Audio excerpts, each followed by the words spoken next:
Penculikan dan pembunuhan Kepala Cabang Bank BUMN akhirnya terungkap. 15 tersangka sudah ditangkap, termasuk 2 anggota TNI Angkatan Darat, yakni Serka N dan Kopda F. Polisi bilang motif pembunuhan berkaitan dengan pemindahan uang dari rekening dorman atau rekening yang tidak memiliki aktivitas transaksi perbankan ke rekening penampungan. Untuk melancarkan aksinya, para pelaku harus mendekati salah satu kepala cabang bank BUMN. Namun, upaya mendekati kepala cabang tidak berhasil, sehingga para pelaku akhirnya merencanakan untuk melakukan pemaksaan dengan kekerasan. Apabila berhasil, korban akan dihilangkan atau dibunuh. Daripada para pelaku melakukan perbuatannya, yaitu para pelaku ataupun para tersangka berencana untuk melakukan pemindahan uang dari rekening dorman ke rekening penampungan yang telah dipersiapkan. Atas nama C alias K bertemu dengan saudara pelaku DH, di mana pada saat itu C alias K memiliki data rekening dorman di beberapa bank. Tak hanya itu, dan Pomdam Jaya, Kolonel CPM Doni Agus Prianto bilang, Kopda F sempat meminta uang operasional sebanyak 5 juta rupiah dan disanggupi oleh Serka N. Uang tersebut berasal dari tersangka JP. Kemudian Serka N bertemu tersangka JP yang memberikan uang 95 juta rupiah yang digunakan untuk kejahatan mereka. Kopda F meminta uang operasional sejumlah 5 juta rupiah dan pada saat itu disanggupi oleh Serka N dan uang tersebut dari pemberian saudara JP. Selanjutnya pada hari Rabu tanggal 20 Agustus, Serka N bertemu dengan saudara JP di salah satu bank swasta di wilayah Jakarta Timur. Saat itu, saudara JP menyerahkan sejumlah uang tunai sebanyak 95 juta rupiah yang akan digunakan untuk kegiatan tersebut. Muhammad Ilham Pradipta, Kepala Cabang Bank BUMN di Cempaka Putih, Jakarta, menjadi korban penculikan pada 20 Agustus 2025 lalu. Aksi ini sempat terekam CCTV halaman parkir sebuah pusat perbelanjaan. 1 hari kemudian, jasad Muhammad Ilham ditemukan di Kabupaten Bekasi dengan kondisi tangan dan kaki terikat lakban. Tim Liputan, Kompas TV. Saudara, pencurian rekening dorman alias rekening menganggur jadi penyebab pembunuhan Kepala Cabang Bank BUMN di Cempaka Putih, Jakarta. Yang jadi pertanyaan adalah bagaimana bisa data rekening dorman jatuh ke pihak di luar bank dan bagaimana mengurangi resiko bahaya pegawai bank yang bertanggung jawab atas data nasabah. Kita akan bahas soal ini bersama Chairman Lembaga Riset Keamanan Siber dan Komunikasi Cisrek Pratama Persada. Selamat pagi Pak Pratama. Selamat pagi Mbak. Pak Pratama, pembunuhan Kacap Bank BUMN ini kan melibatkan 2 anggota TNI, motifnya pencurian rekening dorman alias menganggur. Yang jadi pertanyaan Pak, gimana bisa data rekening dorman ini jatuh ke pihak di luar bank? Apa yang salah dari sistem keamanan data bank? Iya, sebenarnya bank itu nggak salah gitu. Data rekening dorman itu tetap data rekening yang terlindungi dan aman sebenarnya. Tetapi ada beberapa kemungkinan sumber kebocoran gitu. Yang pertama adalah ada insider atau orang dalam bank. Pegawai bank itu baik yang aktif ataupun yang mantan gitu, tapi dia pernah memiliki akses ke core banking, dia bisa menyalahgunakan kewenangannya untuk mencari daftar rekening dorman. Itu yang pertama. Yang kedua, jaringan kriminal dengan akses data. Biasanya rekening dorman ini ketika hacker berhasil masuk, kemudian mencuri datanya, itu diperjualbelikan tuh di forum dark web gitu. Nah, Di situ orang bisa membeli kalau misalkan dia tahu bahwa itu rekening bank tertentu gitu ya, rekening dorman di bank tertentu gitu. Yang ketiga adalah dengan menggunakan social engineering. Jadi pelaku ini bisa memanfaatkan misalkan kenalan sama outsourcing, kenalan sama cleaning service atau kenalan sama orang yang sering keluar masuk bank gitu untuk mengidentifikasi rekening-rekening yang tidak aktif. Kemudian yang keempat adalah biasanya ada dokumen fisik, Mbak. Jadi rekening dorman itu adalah rekening yang selalu diaudit setiap tahun gitu. Dalam beberapa kasus itu laporan internal itu biasanya dicetak gitu. Nah, ketika dicetak hasil auditnya itu kemudian ada yang melihat, bisa dikopi sehingga bisa diperjualbelikan. Sehingga mau nggak mau pasti rekening dorman itu ketika bocor ada hubungannya dengan orang dalam gitu. Kalau tidak, hacker yang sangat jago yang berhasil masuk ke dalam sistem kemudian mencurinya dan menjualnya di dark web gitu, Mbak. Oke, bank punya sistem keamanan. Tadi dikatakan sebetulnya yang bisa mengakses tentu lagi-lagi soal orang dalam ataupun juga hacker. Pak Pratama, tapi biasanya seperti apa sih sistem keamanan data yang dipakai oleh bank? Ada sistem berlapiskah atau seperti apa? Dan apakah sistem tersebut ini bisa menjamin bahwa datanya termasuk rekening dorman ini bisa aman gitu? Iya, jadi bank itu sebenarnya sudah memiliki sistem keamanan yang cukup handal. Karena kan memang mereka harus laporan ke OJK, ke Bank Indonesia gitu. Mereka melakukan assessment secara rutin dan lain-lain. Mereka punya sistem security yang cukup kuat gitu. Walaupun beberapa bank, beberapa kali kita dengar sering kena retas gitu ya. Tetapi gini Mbak, sekuat-kuatnya sistem keamanan gitu. Tetapi ketika yang melakukan itu mereka punya akses, ya susah untuk ngelawannya. Misalkan teller gitu atau unit operasional, mereka bisa ngerti nih karena mereka bisa ngakses apa namanya data dan sistemnya gitu. Jadi mereka tahu apa namanya ada rekening dorman misalkan ketika ada nasabah yang datang dan lain-lain.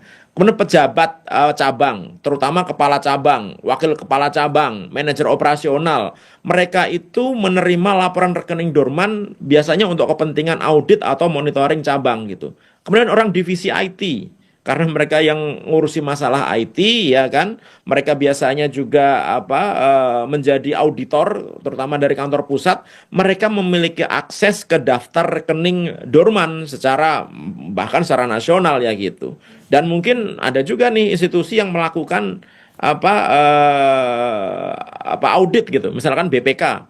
BPK itu juga melakukan audit ke Bank Indonesia gitu ya kan, ke bank-bank BUMN gitu. Nah, mereka juga antara lain yang diperiksa itu adalah rekening dorman. Jadi sebenarnya rekening dorman ini memang aksesnya sangat susah gitu.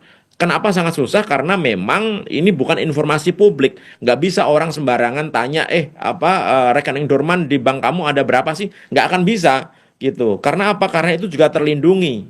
Nah, kalau sampai bocor, kalau menurut saya pasti ada keterlibatan orang dalam gitu, atau ada kebocoran sistem. Hanya dua itu aja yang menyebabkan gitu. Karena kalau enggak, ini akan susah.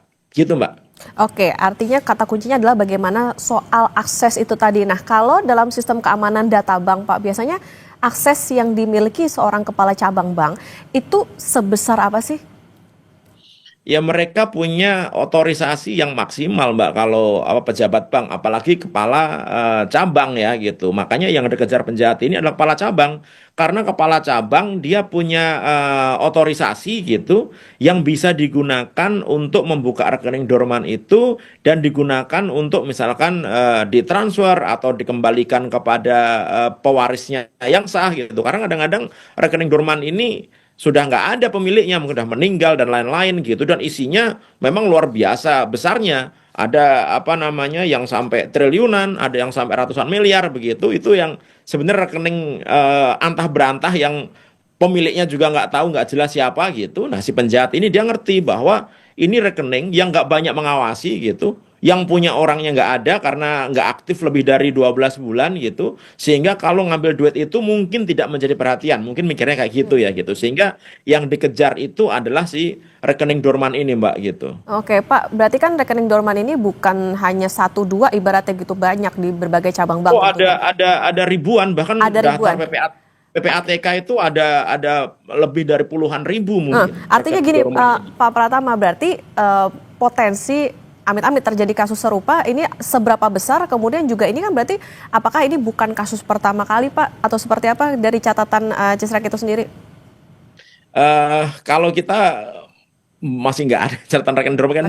Ini kan data yang sangat rahasia ya gitu. Tetapi kalau kita lihat sebenarnya ini rekening yang memang ngendap gitu, apa namanya, tidak ada yang punya gitu. Bahkan biasanya ini bisa diwariskan sebenarnya, tetapi terkadang apa pewarisnya juga tidak bisa dicari gitu, sehingga rekening ini memang tidak ada yang apa namanya memiliki gitu. Nah, Bank Indonesia itu sebenarnya punya data nih, rekening-rekening dorman berapa isinya dan lain-lain gitu. Nah, pemanfaatannya saya kurang tahu tuh kira-kira digunakan untuk apa. Tapi ini uang yang mengendap yang sangat besar yang ada di bank-bank yang ada di Indonesia begitu, yang memang tidak termanfaatkan dengan baik gitu. Nah, oleh karena itu mungkin perlu ada kebijakan ya gitu untuk pengaksesan rekening-rekening dorman ini, mungkin butuh akses yang lebih tinggi lagi gitu, tidak hanya bisa diakses oleh kepala cabang gitu atau apa namanya level-level manajer yang di bawahnya manajer pusat dan lain-lain gitu, sehingga bisa diamankan gitu, atau misalkan di lock gitu,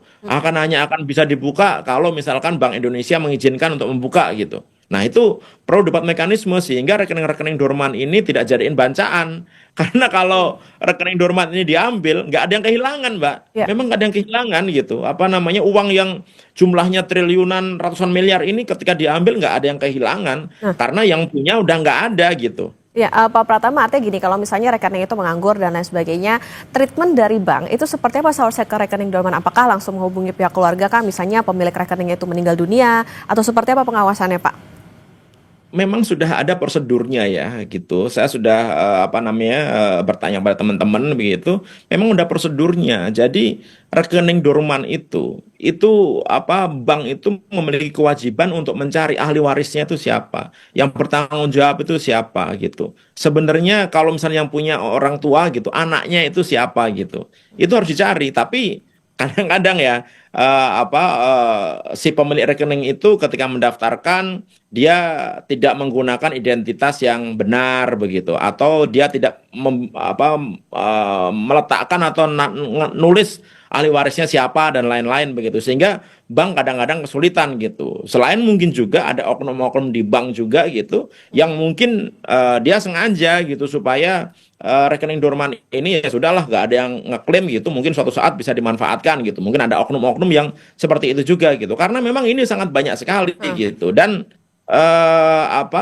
mungkin ya gitu, kalau memang tidak ada pewarisnya gitu atau tidak ada orang bisa dihubungi supaya tidak disalahgunakan, mungkin bisa diambil oleh negara, bisa digunakan untuk support makan bergizi gratis dan lain-lain gitu, atau untuk pembangunan, untuk bantu rakyat kecil gitu ya, daripada dimanfaatkan oleh oknum-oknum tidak bertanggung jawab. Nah, si penjahat ini dia sangat tahu sekali bahwa di satu bank itu ada beberapa rekening dorman yang mungkin bisa dia manfaatkan gitu. Nah, karena si kepala cabangnya ini yang punya otoritas, dia nggak mau bukain, nggak mau transferin gitu, makanya ya udah dibunuh aja gitu.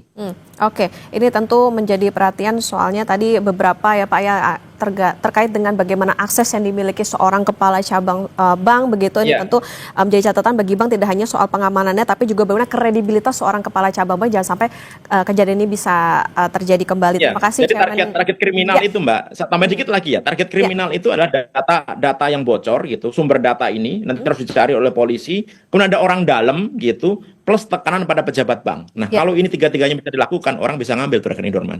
Ya, tentu bagaimana pengawasannya nanti kita tunggu dari bank terkait dengan kasus ini. Terima kasih Chairman Lembaga Riset Keamanan Siber dan Komunikasi CISREC, Pak Pratama Persada sudah bersama